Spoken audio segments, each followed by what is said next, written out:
মই এয়া দীপিকা ৰাজপুতৰ বাসগৃহলৈ আহিছোঁ। ঘৰৰ ভিতৰলৈ গৈ আপোনালোকক লগ পাই আছোঁ। এতিয়া মই দীপিকা ৰাজপুতৰ ঘৰত সোমাইছোঁ।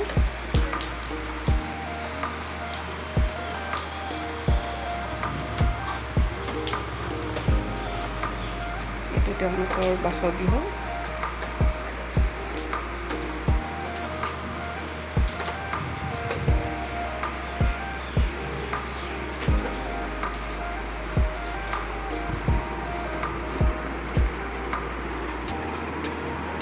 এয়া মই এতিয়া ড্ৰয়িং ৰুমলৈ প্ৰৱেশ কৰিছোঁ। এয়া দীপিকা ৰাজপুত।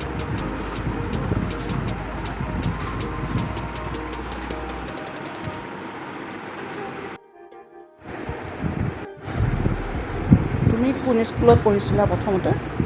মই দাইচাবালিজান প্ৰাথমিক বিদ্যালয়ত পঢ়িছিলোঁ। ক্লাছ 4লৈকে তাতে পঢ়িলোঁ। তাৰপিছত মই ডুমডুমা গাৰ্লছ হাই স্কুলত ক্লাছ 5ৰ পৰা ক্লাছ 10লৈকে পঢ়িছিলোঁ। তাৰপিছত ডুমডুমা কলেজত মই হায়াৰ ছেকেণ্ডেৰী কৰিলোঁ আৰু তিনিচুকীয়া কলেজত মই গ্ৰেজুৱেশ্যন কমপ্লিট কৰিলোঁ বটানীত। তাৰপিছত ডিব্ৰুগড় ইউনিভাৰ্চিটিলৈ গ'লোঁ, তাতে মাষ্টাৰ্ছ কৰিলোঁ লাইফ ছায়েন্স ডিপাৰ্টমেণ্ট। তোমাৰ যোনটো বিষয়ত তুমি ডক্টৰেট উপাধি পাইছা, সেই বিষয়টোলৈ তোমাৰ আগ্ৰহী সৰুৰে পৰা আছে, তুমি সেইটো কথা বুজাই ক'বা নেকি?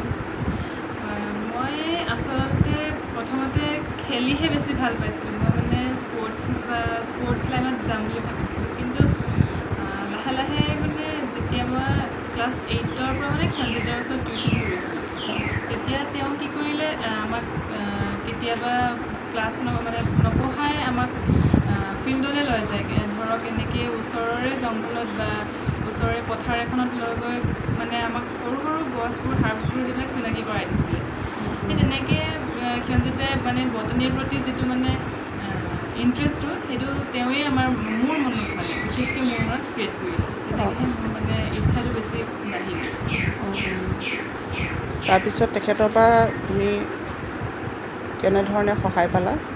খঞ্জিতাৰ পৰা সহায় বুলি ক'বলৈ গ'লে তেওঁ সৰুৰ পৰাই সহায় কৰি আছে। স্কুলত যেতিয়া পঢ়ি আছিলোঁ তেতিয়া তেওঁ টিউশ্যন কৰিছিলে।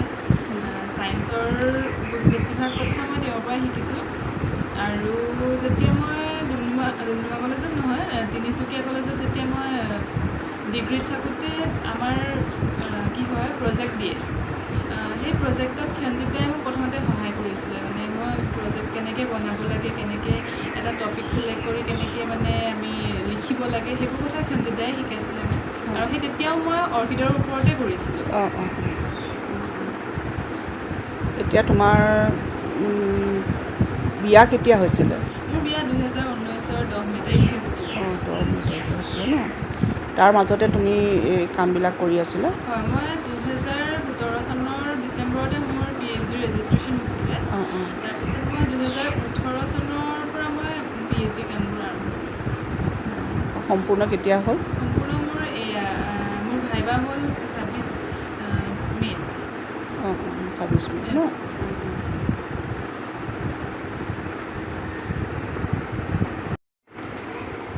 তুমি এই অৰ্কিডৰ ওপৰত কৰাৰ আগতে কৈ দিয়া, তুমিতো এই থেচিছ লিখা ডিগ্ৰী কামখিনি বিয়াৰ আগৰ পৰাই কৰি আছিলা? হয়, মই PhD জইন কৰিছিলোঁ বিয়াৰ আগতেই। কিন্তু বিয়াৰ পাছত যদি মই 2019 যেনেকৈ ক'লোঁ আপোনাক, মই বিয়া সোমাইছিলোঁ। বিয়াৰ পাছতো মই ঠিক তেনেকৈ ঘৰত থাকিবলৈ তেনেকৈ সুযোগ পোৱা নাছিলোঁ। কাৰণ যিহেতু মই PhD তেতিয়া মোৰ ফুল চুইঙত কাম চলি আছিলে PhD, সেয়ে মই ইউনিভাৰ্চিটিত হোষ্টেলতে থাকিব লগা হৈছিলে। আৰু সেই তেনেকেই 2019ত বিয়া হোৱাৰ পাছতে মই ইউনিভাৰ্চিটিলৈ আকৌ উভতি গৈছিলোঁ। এই ঘৰখনৰ পৰা তোমাৰ প্ৰেৰণা? ঘৰখনৰ পৰা প্ৰেৰণা বুলি ক'লে, আমাৰ ইয়াত বিয়াৰ পাছত বহুখিনি তেওঁলোকৰ যদি সহায় সহযোগিতা নোহোৱাহেঁতেন, প্ৰত্যেকজন ব্যক্তিৰে আমাৰ ঘৰৰ যদি তেওঁলোকৰ মানে এই সহযোগিতা নোপোৱা হ'লে মই আজি হয়তো ইমানখিনি আগবাঢ়িব নোৱাৰিলোঁ হয়। কাৰণ বিয়াৰ পাছত এগৰাকী বোৱাৰীক তেওঁলোকে যি ধৰণে মানে এৰি দিছে পঢ়িবলৈ, তেনেকৈ হয়তো খুব কম পৰিয়ালতে দেখিবলৈ পোৱা যায়। তেওঁলোকৰ মানে যিটো মানে পঢ়াৰ প্ৰতি মানে তেওঁলোক ইণ্টাৰেষ্টেড কাৰণে মোকো মানে সেই পৰা যাবলৈ মানে ইমান দিলে আৰু তাৰ উপৰি তোমাৰ এটা বেবীও হ'ল এই ৰিচাৰ্চৰ কৰা সময়তে। তাৰপিছতে বেবী কেতিয়া হৈছিলে? বেবী মোৰ এই লাষ্ট ইয়েৰ 2022 চনৰ 7 নৱেম্বৰ তাৰিখে হৈছে ন?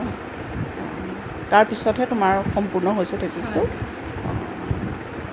একো অসুবিধা পোৱা নাছিলা তুমি এইখিনি কাম? অসুবিধা পাইছিলোঁ কাৰণ গোটেই পিৰিয়ডটোত মোৰ থেচিছ মানে মই ছাবমিট কৰিব লাগে ডিচেম্বৰৰ 31 তাৰিখে আৰু ইয়াৰ জন্ম হৈছে 7 নৱেম্বৰত।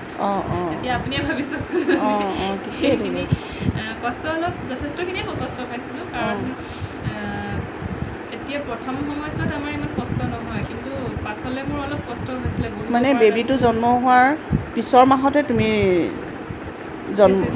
জমা দিব লগা হৈছে? ই মানে জন্ম হোৱাৰ 1 মাহৰ পিছতে চাগে থেচিছ জমা দিবলৈ গৈছে ন তোমাৰ?